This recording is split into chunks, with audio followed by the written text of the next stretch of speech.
everybody. Welcome to the midway point of the 2024 football season. It's week 7. We've got some great games. Let's hear it from James.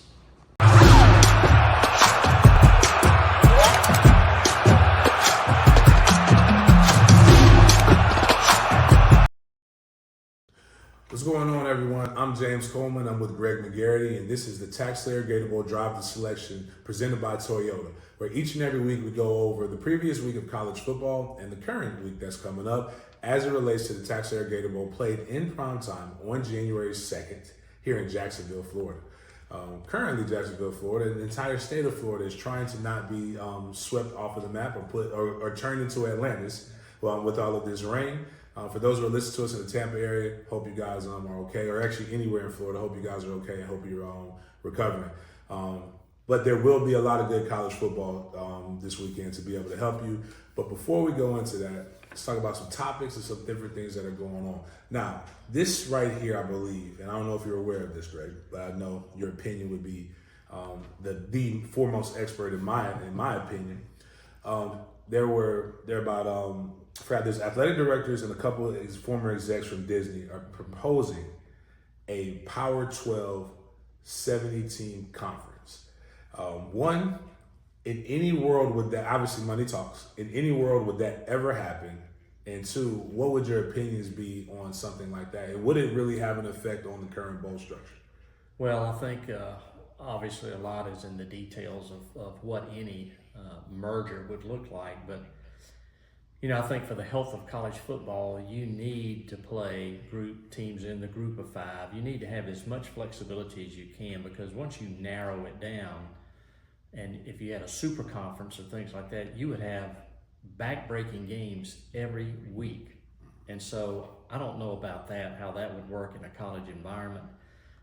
I like more flexibility, be able to schedule some in-state schools, help other schools out. The reason you play a lot of the FCS schools are to help them out financially, and to maybe let some others play on your team that are not frontline starters. So I don't know. I would have to see a lot of the details involved in that, but the super conference kind of scares me a little bit because of the lack of flexibility. Well, kind of some to it. They break it up, I believe, into 12 basically regional things. The one I said I hated it because the southeast region just makes absolutely no sense. It's Georgia, Florida, Florida State, Miami, UCF, and somebody about them. I'm like, at any given point, 4 of those teams could be really, really good, and we would be missing out on them. But they kind of try to make it to where you're playing and I think it was a 13-game schedule.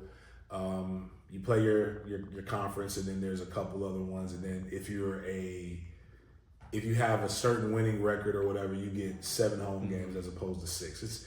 It looks like they're trying to take that soccer model and bring it to college football, which is just not going to work. But that's just something as they continue to tweak with the different things, with House coming about and players getting paid basically a salary, which I'm interested to see how that structure will work, and just a lot of different things that are coming to changes. But one of the things I do know, every time there's a change that happens, I hear people say, what's happening to the sport I love? This is ruining college football. I'm not going to watch it.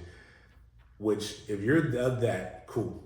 You're missing a lot. Even with my alma mater being at the bottom of one of these boards behind us, it's still a very exciting college football season. And let's talk about last weekend, some of those games that happened, and just some of your thoughts. And we can start. I think we got a fewer on the ACC side, so we'll go with ACC first, and we'll start off with the last. Did you watch? Did you stay up to 2:30 in the morning to watch the finish of the Miami Cal game? No, I had to catch up on it the next day and everything, but to come back from 25 points down really shows a lot of resiliency. But who would have thought that behind Miami, you've got 3 5-win teams in the ACC who are Pitt at 5-0, Duke and SMU at 5-1. Clemson's right behind with 4 wins. Virginia, there's so much activity in the ACC in the upper echelon that it's going to be a phenomenal year and a race to the finish with some really great games. But Miami did what they had to do to come back and come back again, and for 2 weeks in a row. And will that catch up with them if they keep playing that way? Who knows? But they're undefeated and right now in the top 10, so they've got a lot to be proud of. The Cardiac Canes. It's just Cam Ward. He's an exciting player. It's almost, well, one of the things when I was talking to somebody about, can you win the Heisman if you're the reason why your team is having to play these spectacular games? Because he's had 2 really slow starts, bad first halves, but then he cuts it on in the second half. Very reminiscent of, again, don't kill me, Florida State fans, the 2014 FSU team that lost in the college football playoff, the first ever college football playoff. But Jameis Winston seems like he would spot teams, and then just because he was bored. But very exciting game. Again, you had to watch it. It looked like it was just over, especially when he threw that pick 6. Going down, and we'll keep going backwards, I guess. Clemson, Florida State.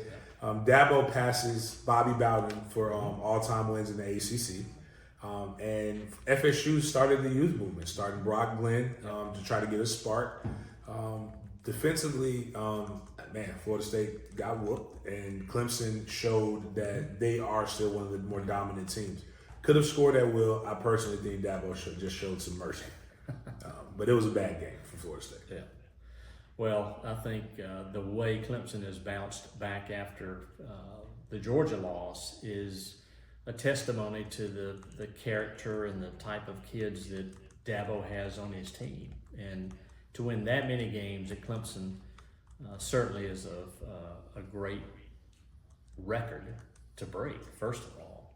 But I think he's done great things. He's done it his way, which isn't the way a lot of other people do things, but is proving that he's able to build talent and get things happening. And they're really playing well right now. And if the college football season was to end right now, they'd be in the college football playoff right now. Right. Dabo definitely does things his way. Great recruiting class. They recruit their type of guy, and they're consistent with it, and he does not change. It looks like we're headed to the transfer portal versus the non-transfer portal bowl with Clemson versus Miami in the ACC championship game, which should be exciting. A team that had a start that nobody expected. The Duke Blue Devils were 5-0 going into this game with another team that's come on very, very strong at the beginning of the season in Georgia Tech. Georgia Tech coming out victorious with that game. What are your thoughts on those two teams? Well, you got a little separation there with Clemson and Miami, I think. But then you've got a lot of teams that are really bunched tightly together. Georgia Tech's really playing well. I know they've had a couple of losses that probably felt like they should have won the game, but they're a strong, physical, fundamental team. And Duke, I know their coach, I don't know how many different players they have from different schools now that have transferred into Duke. It's a very large number. But they've shown the ability to make big plays. And so you got two teams that certainly will be in the conversation for our bowl game.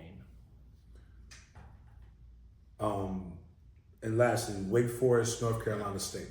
What are the thoughts about that game? And does that game have that same semblance with NC State kind of coming down a little bit? Yeah, I think what it does, Wake's going to have a tough road to get 6 wins. And NC State, everybody thought they would be really up in higher rankings in the ACC, but I think they're 500 right now and really struggling. But we'll see how things work out. But you've got some teams that are already creating some separation, like we mentioned earlier, with 6 or 5 wins, and a team like Virginia with 4 wins. I mean, you've got some teams that really have a chance to really have really successful seasons.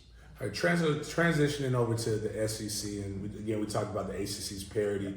The SEC has some of the top 10, more of the top teams in the nation currently, coming off of a big blockbuster matchup with UGA versus Alabama, and everything that comes into that, playing a top 10, top team, was a top 5 matchup of that game. I think Georgia was number 1. Georgia, coming off of a loss like that, emotional on the road, it's important to not let one loss become 2. Right. So what were your thoughts on seeing Georgia versus Auburn and getting it back on track? Well, I think that game, usually the visiting team has more success than the home team. For the duration, it's the oldest rivalry in the South. But Auburn's always going to play tough defense, and I think they created some issues for Georgia.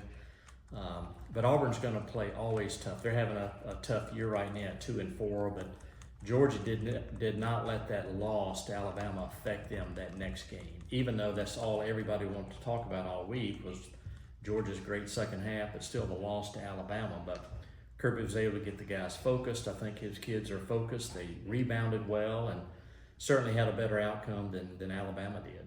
Yeah, now transition, a great segue into what you need to do after you get one of those good, hard-fought, emotional wins. Alabama came in and normally when we're saying Alabama did the impossible, it's always positive. But something that if you would have told me, like I wish I were a betting man and I wish I knew the future because if you would have told me that this was going to happen, if you would have told me that they were going to cover the spread, that Vanderbilt would cover the spread, I would have put the mortgage on that. Yeah. What are your thoughts on that, and how does that shape Dober, and what would you as an AD tell a guy like that? Well, first of all, I think Coach Saban said it best. I think a couple of days before the game or prior to the game that you can usually count on a win at Vandy because you're going to control the number of people in the stands. And if you saw that game, I mean, I can't tell you how probably 80% Alabama fans there. But if you go into games like that just thinking that the Alabama brand or whatever that brand, all you got to do is show up. It just shows you that crazy things can happen. You give a team like that a little momentum. You had an interception, a pick six that bounced off the receiver's hands, and things like that kind of can get you going in the wrong direction. And if you're not mentally prepared every week, that's what happens. And so I was a little surprised that Alabama wasn't prepared to play and gave up 40 points to Vanderbilt. You don't see that happen often. I think Vandy's a double-digit. Kentucky's a double-digit favorite over Vanderbilt this weekend. So it kind of tells you the balance. But Vandy's got a chance to prove themselves to make sure that wasn't a fluke. Storming the field, field goal post, going 3 miles down the river. Who writes that check? Like, how do you get the goalpost replaced? Well, actually, it's actually deducted from your disbursements at the end of the year. So you don't really have to write a check. Okay. In other words, the conference will deduct that amount from your final disbursement. So instead of, millions and millions of dollars, it'll be lessened by, 6 figures. Okay. So it's not really, you have to write the check. It's just deducted in the final analysis there. So some schools turn that into a fundraising opportunity. Some schools turn it into a situation where it's a learning experience for fans. It's never healthy to rush the field. You saw what the Tennessee player did to some fans that rushed the field at Arkansas. It's just it's a toxic mixture because you got kids that are disappointed in the loss. You got fans probably with a night game have had a few drinks, and all of a sudden they're interacting with kids that just lost a game. It's a recipe for disaster. So I'm just surprised more negative things have not happened when you have people that rush the field. I've been on the good side of that and the bad side of that. Liquor and testosterone are never two good things. And youth. One more game in the SEC before we go into this next week. We have a coach in Hype who's riding the hype train. We have a coach who's coaching for his job. Tennessee versus Arkansas. Talk about that. Well, that was a great game by Sam Pittman and his staff, and especially his defensive staff, because you thought if you're watching the game in the first quarter, they were not able to deliver in the red zone. They had to kick a field goal instead of a touchdown. So you just think of those dynamics to where, boys, Tennessee's down at the half, and they played terrible, but they're still within reach. But their perseverance, the way they played defense, the way they forced Tennessee into odd situations there was great for Sam. Again, it shows you that just because you may be the favorite, you may have all the talent in the world, if you don't show up and play at your very best, you're going to have games like that. Mm-hmm. All right, staying in the SEC, moving to the previous weeks, we have South Carolina versus Alabama. Mm-hmm. We have Mississippi State versus Georgia. We have, like you just mentioned, Vanderbilt being a double-digit dog to UK at UK. But there are 3 games in there. 2 of them I kind of know to be rivalries. I don't know if Ole Miss versus LSU is a rivalry, but that should be a lot of points scored in that game. I think that's going to be the most impactful game this weekend because I think the loser kind of plays himself on the outside of the college football playoff. They both have one loss. They're at LSU at night. I think LSU, we probably have to favor them at night, but the loser of that game is going to have a tough time getting back in with 2 losses still with much more football left. So that's going to be a tremendous game from a national standpoint as well as conference as well because 2 losses makes it not impossible, just makes it more difficult. One of these days, I got to make my scouting trip, Death Valley at night. I gotta go check that out. That's crazy. It's different. Again, not letting 1 loss become 2. Right. And UF, a team that while a lot of people said that they could just be mailing it in, they're still fighting for bowl eligibility and possibly even more. UF plays Tennessee at Rocky Top, and Rocky Top needs a little bit of payback from last year. So, what are your thoughts on that? Well, Florida's won 2 games that they were supposed to win, Mississippi State and UCF, rather convincingly on both of them. So they've got a little mojo going there. Now, how is Tennessee going to respond? To your point, are they going to let 1 loss turn into 2 losses? This game, Florida has always played well in this game. It's been a rivalry. It's not as big a rivalry as it was during the Spurrier and Fulmer days. But these 2 schools know that this game has a huge impact on the conference championship. And I expect to see a great game. And it'll be really interesting to see how Tennessee's kids rebound this week.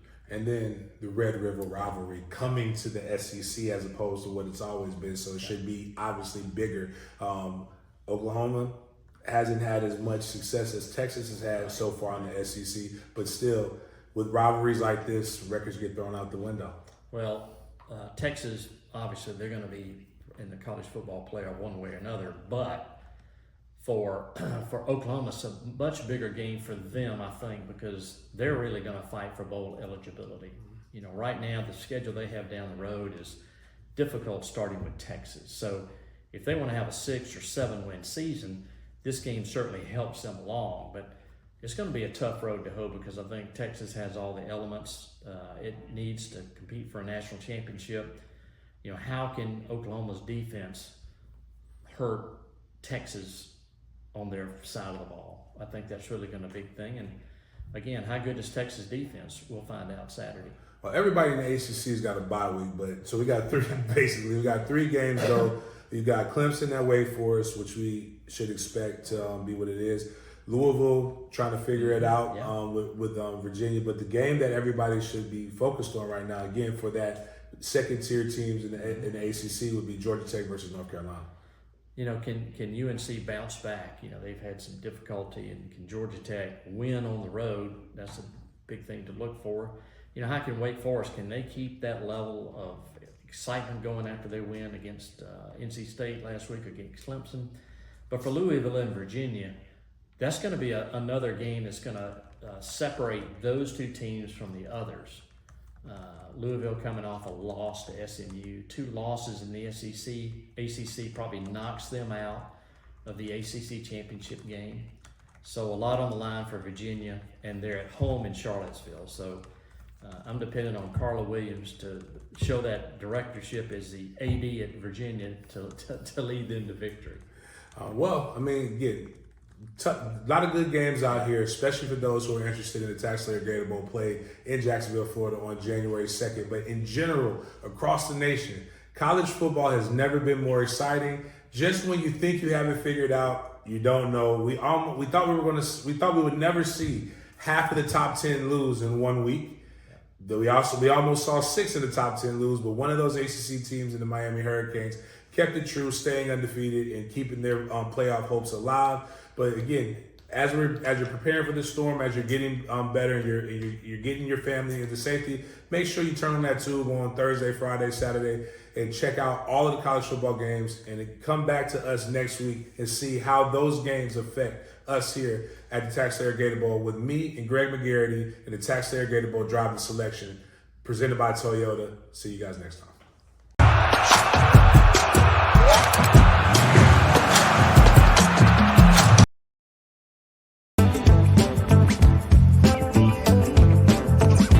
Hello, family. First and foremost, please be safe. safe, as I think you'll watch this on Wednesday, and certainly the next 2 days are going to be crazy in the state of Florida, so please take precautions. We're thinking about all of you.